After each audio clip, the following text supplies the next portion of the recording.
로마서 15장 1절부터 시작했는데 이제 오늘 15장 마감 마지막 토요일 설교입니다.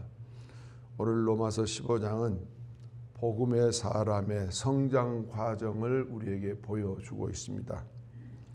오늘 하나님의 백성은 복음 안에서 신앙이 성숙하고 성장해 가야 되는데 그렇게 성장 과정을 보여주는데 일목요연하게 우리가 말씀을 드린다면 우리 15장에는 첫째로 형제를 품는 사람이 되어야 된다.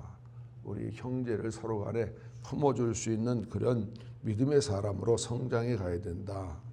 또한 두 번째로 교회를 세우는 사람이 되어야 한다라고 말씀하고 있습니다. 또한 복음을 전하는 사람이 되어야 된다. 오늘 우리는요 신앙생활하는데 전도라 하면 한 번도 나가보지도 않고 해보지도 않았다는 분들이 우리 주위에 많습니다. 그런데 내가 복음을 받아서 복음의 빚진 자라는 신앙의 성숙한 단계에 올라온 분들은 오늘 우리가 나아가 그 복음을 내가 전하는 것, 이것이 오늘 15장에서 우리에게 전해주는 것입니다. 또한 성숙한 성도로 성장한 성도는 섬기는 사람이 되어야 된다라고 오늘 우리에게 사도 바울은 전해주고 있습니다. 오늘 우리가 신앙이 성숙한 사람은요, 내 옆에 어떠한 어려움이 있는가를 돌아보아야 되고 또 그가 필요한 것을 우리가 함께 나누면서 또 그들을 잘 섬기는 것, 이것이 진정한 성숙한 신앙인의 길이다라고 오늘 사도 바울은 우리에게 말하고 있습니다. 또한 오늘 우리가 방금 전에 읽었습니다만 오늘들 우리 성도는 기도를 부탁하는 사람들입니다. 오늘 사도 바울이 그처럼 유명한 복음자, 선교자로 또 하나님 보시기에 그렇게 선교에 대한 열정을 가지고 나아갔지만도 마지막에 사도 바울은 로마 교회를 향하여서 나를 위해서 기도해달라 이렇게 부탁을 합니다. 오늘 우리 신앙의 성숙한 사람들은 우리가 기도 부탁을 외면하는 경우들이 얼마나 많습니까? 언제나 누구를 만나든 늘 우리가 기도를 부탁하는 이런 것, 이것이 얼마나 신앙에 바람직한 것인지 모릅니다. 또한 우리 성숙한 신앙인, 오늘 로마서 15장의 마지막에 하이라이트로 보여주는 것은 모든 것을 하나님께 맡기는 신앙인이 되어야 된다라고 오늘 사도 바울은 오늘 우리에게 말씀해 주고 있습니다. 오늘 우리는 세상을 살아가면서 내 것은 내 것이자 라고 맡기지를 못하는 분들이 얼마나 많은지 몰라요. 오늘 나의 나된 것은 하나님의 은혜다. 나를 위해서 오늘 또 하나님이 하실 일이 있는데 하나님께서 나의 모든 것을 맡기면 그 다음부터 하나님께서 자유롭게 나를 쓰시고 내가 하나님 나라의 한 도구로 쓰임받기에 합당하도록 오늘 하나님 우리를 이끌어 가신다는 것이죠. 그런데 오늘 우리는 맡기지를 못하는 이런 신앙이 얼마나 많은지 모릅니다. 오늘 우리는 로마서 15장을 통해서 1장부터 15장까지의 과정을 보면 우리가 한 신앙의 텀을 전적으로 우리가 볼 수 있습니다. 죄인된 우리가 하나님께로부터 사면을 받고 또 사면받은 우리가 의인 되어지고 의인 되어진 우리를 하나님이 거룩하다 너는 내 아들이라 하나님의 거룩한 길 걸어가는 그 길이 성화의 길이고 그 과정에서 갈라디아에서 나오는 것처럼 성령의 열매를 반드시 맺으라. 성령의 열매를 맺는 것은 오늘 우리가 천국에 가서 아버지 앞에 가서 그 상급을 내가 받는다는 것입니다. 내가 가령 예를 들어서 누구 한 사람을 전도했다. 그 전도의 상급이 나에게 주어지는 것이요. 형제가 어려울 때 내가 도왔다. 그를 위해 기도했다. 그것이 열매로 맺어진다는 것이죠. 오늘 왜 우리 신앙생활하는 모든 분들에게 하나님께서는 왜 이렇게 힘들게 우리를 이끌어 가시게 하신 것인가? 그렇지가 않아요. 하나님은 우리에게 믿음을 통해서 날마다 믿음에 대한 은혜를 보상을 주는데 그 은혜를 받은 사람은 변화되어 갈 수밖에 없다는 것이죠. 하나님 말씀으로 살아가려고 발버둥을 치는 것이 은혜 받은 자의 삶이라는 것입니다. 이전에는 내 마음대로 세상의 길을 내가 걸어갔다면 이제는 세상의 길을 끊으려고 하는 것이 바로 은혜 받은 자의 삶이라. 그래서 십자가의 그 길을 가는데 거침이 없어요. 넘어지면 일어설 수 있고요. 누가 힘들면 같이 끌어안고 갈 수 있고요. 누구를 위해 기도할 수 있는 힘이 생기는 것이 성숙한 신앙인의 모습이다. 그거를 우리 구원의 서정에 대해서 일목요연하게 강해 설교를 할 수 있도록 만든 것이 바로 우리 로마서다. 노이드 존슨 목사님은 이 로마서를 가지고요, 장장 십몇 년을 설교를 했습니다. 금요일마다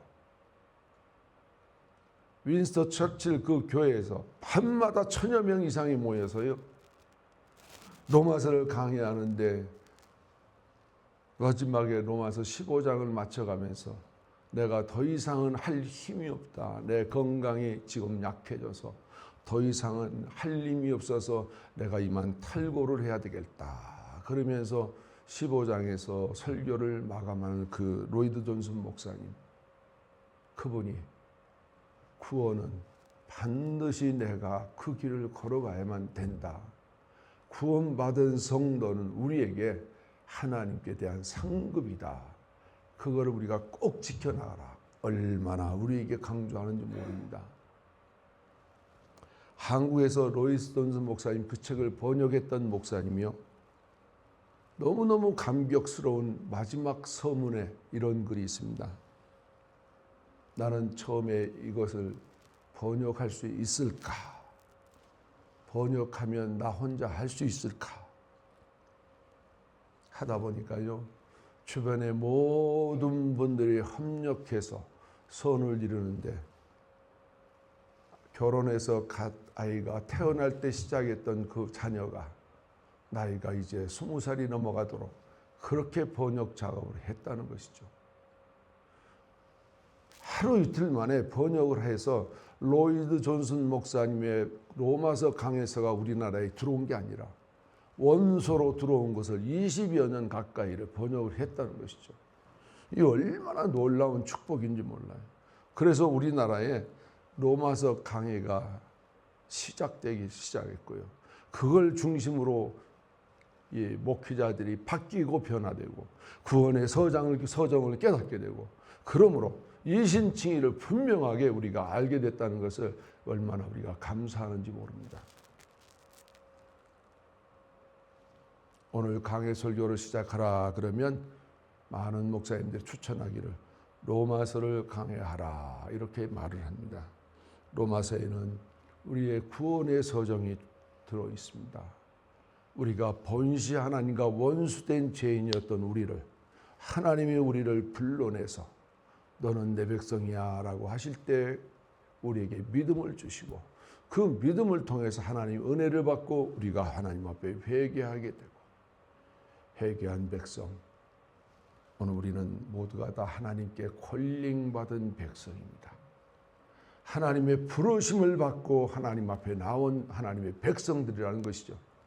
오늘 우리는 다 같이 이와 같은 하나님 은혜 안에 구원의 서정의 길을 걸어가면서 끝까지 우리가 낭망하지 마시고 구원의 길을 온전히 걸어가는 저와 여러분 되기를 축원합니다. 사랑하는 우리 성도 여러분, 한 사람의 인생은 무엇으로 우리가 평가할 수 있습니까?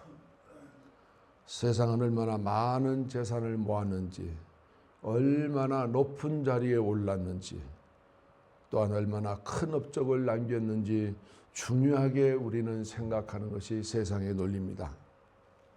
그래서 우리나라의 사자성어 속담에 호사잎이 인사유명이라는 말이 있습니다. 그 뜻이 무엇인지 아시죠? 호랑이는 죽어서 가죽을 남기고 사람은 죽어서 이름을 남긴다라는 우리 한국의 옛 사자성어 말씀이 있습니다. 그러나 우리 개혁주의 신앙에서는 이 말을 좀 더 깊게 바라봅니다. 성경은 단지 사람의 이름을 남기는 삶을 목표로 삼지 않는다는 것이죠.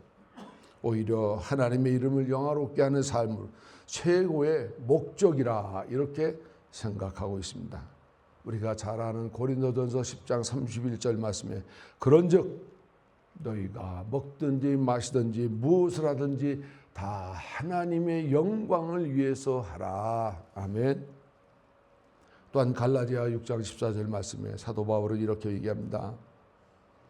그러나 내게는 우리 주 예수 그리스도의 십자가 외에 결코 자랑할 것이 없으니 라고 이렇게 말하고 있습니다. 성경은 우리에게 전혀 다른 기준을 우리에게 보여주고 있습니다. 하나님께서는 한 사람이 무엇을 이루었는가 보다 누구를 위해 살아왔는가라는 것을 먼저 보신다는 것이죠. 오늘 본문을 언뜻 보면 바울의 마치 여행 계획에 대한 것을 나열해 놓은 것처럼 보일 수도 있습니다. 로마에 가고 싶어하는 바울의 마음, 예루살렘을 들렸다가 서바나까지 가겠다 하는 어떤 여행 일정이었던가라고 생각할 수 있습니다. 그러나 성령께서 사도 바울의 여행 일정을 알려주시는 것은 이 말씀을 기록하신 목적이 있다는 것이죠. 이 말씀은 복음에 사로잡힌 사람의 삶이 어떤 모습으로 우리 앞에 어떤 것인지를 우리 앞에 선명하게 보여주고 있는 것입니다. 바울은 자신의 편안함을 위해 길을 선택하지 않았습니다. 그는 복음이 필요하면 기다렸고 복음을 위해서는 섬겼으며 복음을 필요로 하는 것을 위해서 기도를 부탁했던 그런 사도였습니다. 그의 삶 중심에는 언제나 예수 그리스도의 복음이 있었습니다. 그는 확연히 달라진 삶의 방향이 있습니다. 우리가 잘 아는 것처럼 바리새인으로 있었을 당시에 사도 바울은 얼마나 혈기방정했던 사람입니까? 그리스도인들을 잡아 감옥에 집어넣는데요. 집집마다 다니면서 예수 믿는 사람들을 감옥에 집어넣던 이런 사람, 혈기방정했던 그 사람이 다메섹 노상에서 주님을 만나고 그만 바뀌어졌습니다. 그 사람은 자기의 안위와 성공을 위해 달려왔던 그런 사람. 그런데 뜻밖의 주님을 만나고 하나님의 뜻을 이루기 위해서 자기의 모든 삶을 포기하고 중단하고 모든 것을 내려놓고 하나님 앞에 순종의 삶을 살았던 그 한 사람. 오늘 우리도 같은 질문 앞에 서야 됩니다. 나는 무엇을 위해 지금 살아가고 있습니까? 우리의 시간과 물질, 우리의 삶은 누구를 위해 향하고 있습니까? 바울은 자신의 삶으로 대답합니다. 복음의 사람은 끝까지 복음을 위해 살아가야 하는 것입니다. 이것이 하나님께서 오늘 우리에게 주시는 말씀입니다. 그 첫 번째로 복음은 하나님의 섭리를 신뢰합니다. 바울은 오래전부터 로마 교회를 방문하기를 그처럼 갈망했습니다. 당시 로마는 세계 중심 도시였고 복음이 더 널리 퍼져나갈 수 있는 중요한 거점이라는 것을 사도 바울은 잘 알고 있었습니다. 그러나 바울은 자신의 뜻대로 로마에 갈 수가 없었습니다. 사도 바울의 여건과 상황으로 보면요, 마음 먹으면 할 수 있는 그런 사람, 그런 담대함과 용기가 있는 그런 사람. 그러나 그분은 하나님 앞에 자기의 삶을 전적으로 맡기고 난 이후에 오늘 22절 말씀에 이런 고백합니다. 내가 너에게 가려 하던 것이 여러 번 막혔다 그랬습니다. 이 말은 무엇입니까? 자신의 의지보다 하나님의 뜻을 더 신뢰하고 그 하나님의 뜻을 순종하며 따랐던 사람. 그래서 사도 바울은 어찌 보면요, 사람의 눈으로 볼 때에는 그 모든 계획이 실패했던 것처럼 우리 눈에 보여질 수 있습니다. 그러나 이것은 실패라고 말하지 않습니다. 왜냐하면 그는 자신의 계획보다 하나님의 섭리를 신뢰했기 때문입니다. 바울은 복음을 자신의 열정으로 전한 사람이 아니라 하나님의 인도하심을 따라서 전했던 그런 사람입니다. 하나님께서 먼저 소아시아에서, 마게도냐에서, 아가야 지방에서 복음을 전했던 그런 담대한 사람. 그런데 그 사명을 다 전하고 난 이후에 로마로 가기를 그렇게 갈망했습니다. 바울은 닫힌 문 앞에서 불평하지 않았습니다. 그리고 그는 닫힌 문 뒤에서도 하나님의 선한 뜻이 있음을 믿었습니다. 우리 개혁주의 신학은 하나님의 섭리라는 것에 대해서 말씀하고 있는데 하나님의 섭리가 무엇일까? 저나 여러분들이 그 단어를 들으면 섭리는 그냥 섭리겠지라고 말씀할 수 있는데 하나님의 섭리란 개혁주의에서 말하는 것은 하나님께서 창조하신 세상을 지금도 친히 보존하시고 계시고 모든 일을 그의 지혜와 선하신 뜻대로 다스린다는 그런 교훈인 것입니다. 그러므로 하나님의 자녀는 우연이 없습니다. 우리의 만남도, 우리의 기다림도, 때로는 실패도, 보이는 경험도 모두 하나님의 손 안에 있다는 것입니다. 아멘.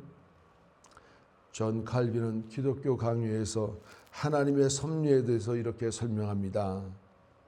하나님의 자녀는 닫힌 문 앞에서도 하나님의 손길을 바라본다는 그런 취지로 설명합니다. 믿음은 길이 열릴 때만 하나님을 신뢰하는 것이 아니라 길이 막힐 때에도 하나님의 선하심을 의심하지 않는 것이 바로 하나님의 섭리라 하는 것이죠.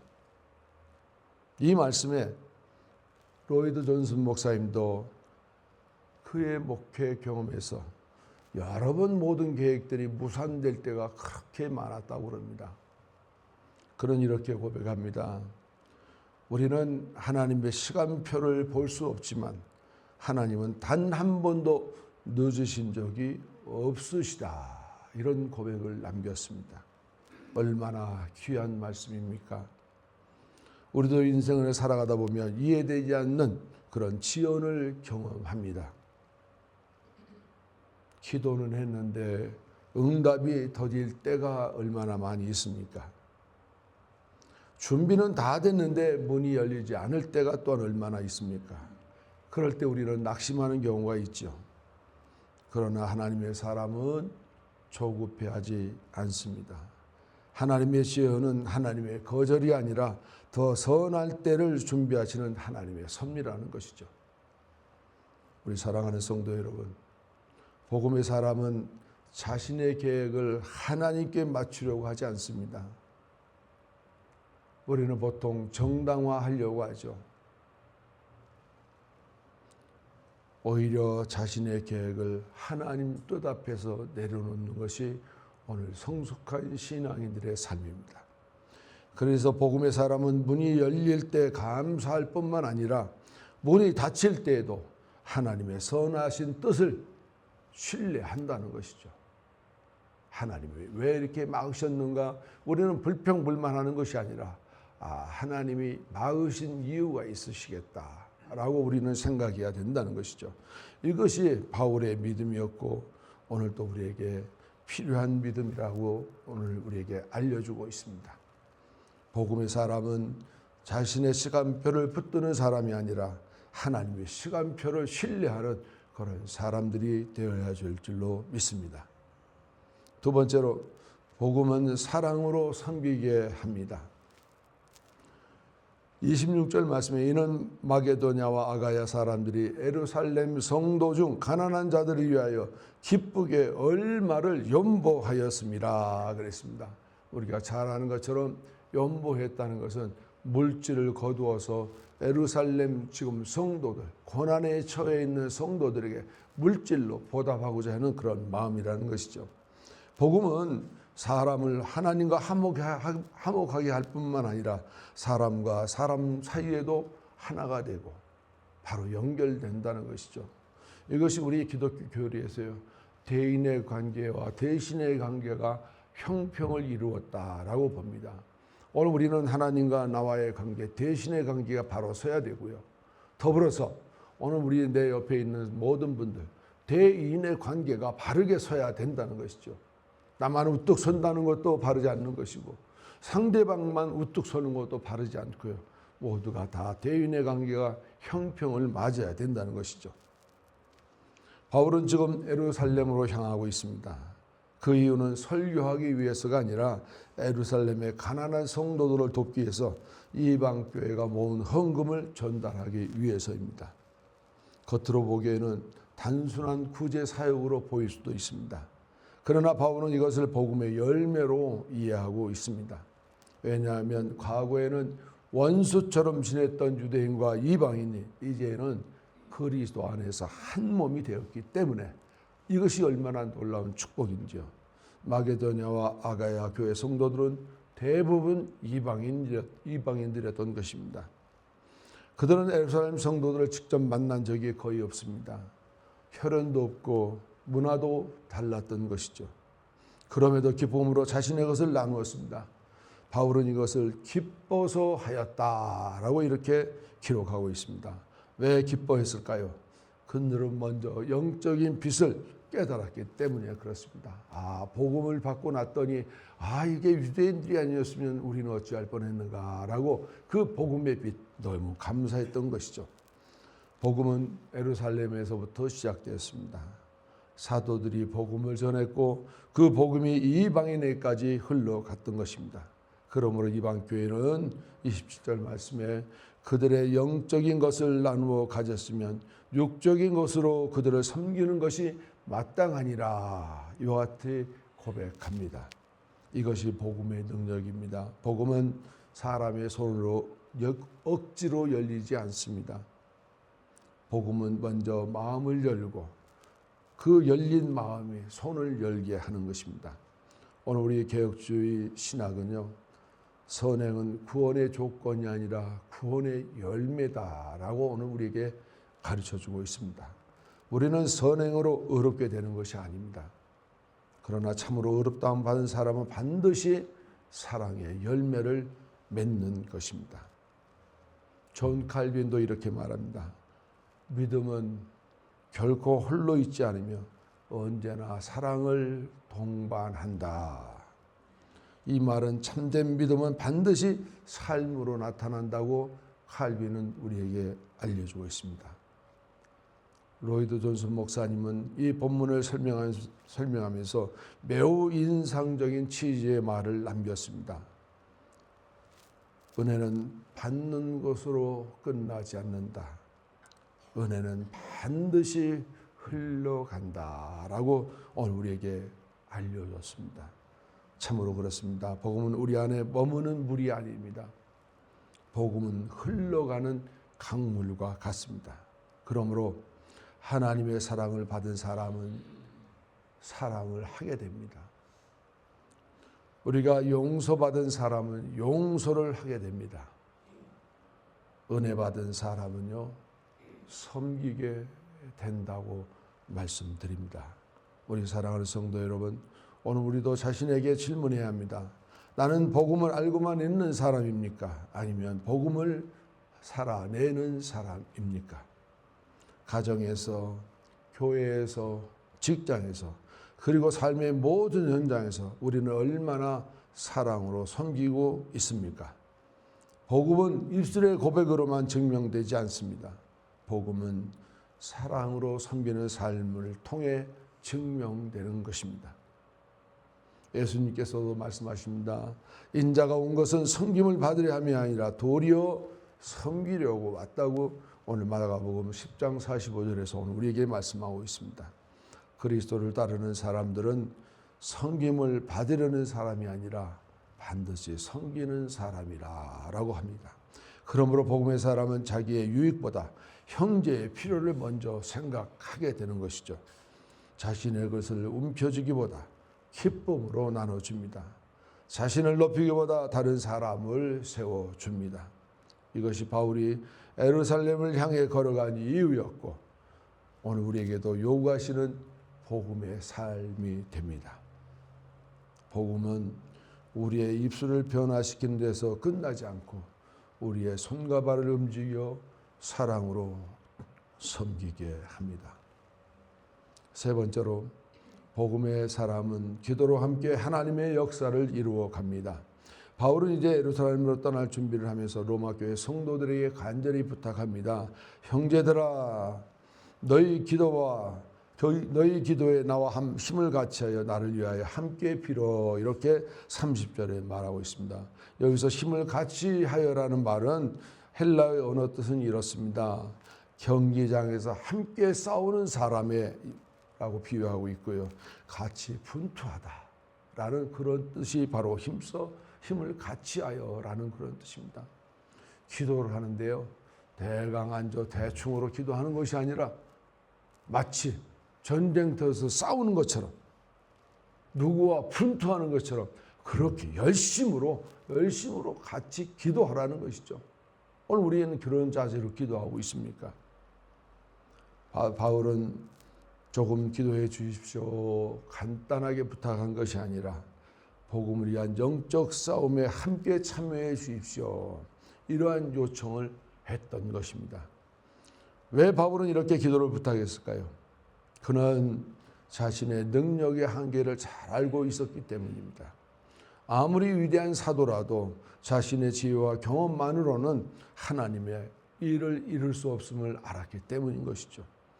복음의 역사는 사람의 능력이 아니라 하나님의 능력으로 이루어집니다. 그래서 그는 교회에다 기도의 요청을 했던 것입니다. 기도는 하나님을 설득하는 그런 수단이 아닙니다. 기도는 하나님의 뜻에 우리의 마음을 맞추는 은혜의 수단이라는 것이죠. 개혁주의 신앙은 하나님의 절대 주권을 강조합니다. 그러나 동시에 하나님께서는 기도를 그의 뜻을 이루시는 방편으로 사용하신다고 가르칩니다. 하나님이 이미 작정하신 일을 성도의 기도를 통해서 이루어 가십니다. 그러므로 기도는 하나님의 계획을 바꾸는 것이 아니라 하나님의 계획에 참여하는 특권이라는 것입니다. 칼빈은 기도에 대해서 이렇게 정의합니다. 하나님께서는 우리의 기도가 필요해서가 아니라 우리를 은혜의 동력자로 삼기 위해 기도하게 하신다, 그런 뜻입니다. 기도는 하나님의 부족함을 채우는 것이 아니라 하나님의 일에 참여하게 하시는 은혜라고 말합니다. 이 부분에 대해서 로이드 존슨 목사님도 강력하게 할 말씀이 있었습니다. 사도 바울조차 교회의 기도를 의지했다면 오늘날 어떤 그리스도인도 기도 없이 하나님의 일을 할 수 있다고 생각해서는 안 된다라고 정의를 내렸습니다. 하나님의 사람들은요, 무슨 일을 하든 먼저 하나님 앞에 기도해야 된다는 것입니다. 종종 저는 신앙의 길을 걸어가면서 이런 것을 생각합니다. 기도가 먼저가 아니라 일이 먼저고, 말씀이 먼저가 아니고 생각이 먼저여서 우리가 살아가면서 때로는 너무나 실패를 많이 하고 있다. 우리는 종종 계획을 먼저 세웁니다. 그리고 기도는 나중에 하는 경우가 얼마나 많습니까? 오늘 사도 바울의 선교를 볼 때 기도가 우선입니다. 기도는 사역을 시작하기 전에 준비가 아니라 사역 자체를 이루는 하나님의 능력이라는 것입니다. 바울은 마지막으로 이렇게 축복합니다.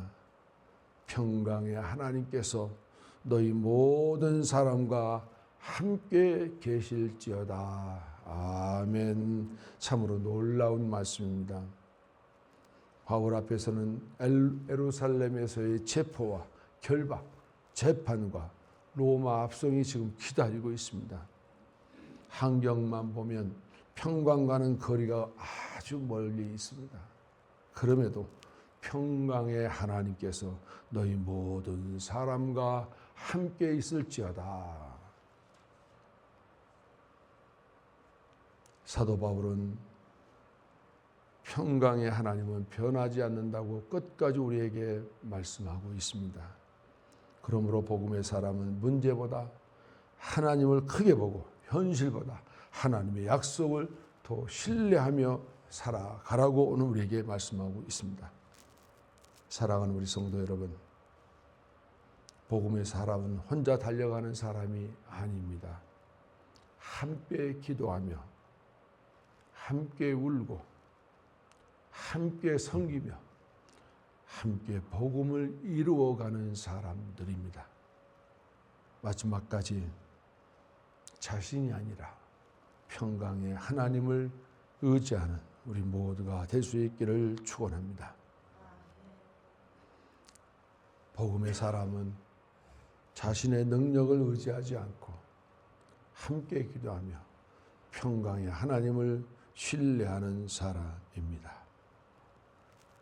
오늘 마지막으로 한 말씀 더 드린다면 하나님의 섭리란 하나님께서 창조하신 세상을 지금도 친히 보존하시고 모든 일을 그의 지혜와 선하신 뜻대로 다스린다는 교리입니다. 오늘 저와 여러분들 하나님의 섭리 앞에 나를 의지하시기를 축원합니다. 기도하겠습니다. 은혜와 평강의 하나님 아버지, 로마서를 통하여 구원의 은혜와 복음의 능력을 깨닫게 하시고 오늘도 복음으로 살아가도록 부르심에 감사드립니다. 우리의 계획보다 하나님의 선하신 섭리를 신뢰하시며 받은 은혜를 사랑하며 흘려보내고 기도로 서로를 세우는 믿음의 공동체가 되게 하옵소서. 우리 모두를 왕같은 제사장으로 세우셨사오니 오직 그리스도만 자랑하며 복음을 삶으로 증거하게 하시고 한 영혼이라도 주님께 인도하는 충성된 일꾼으로 사용하여 주옵소서. 평강의 하나님께서 언제나 우리와 함께 하시며 우리의 남은 삶이 주님의 영광만을 드러내는 거룩한 산제사가 되게 하옵소서. 예수 그리스도의 이름으로 기도드리옵나이다. 아멘.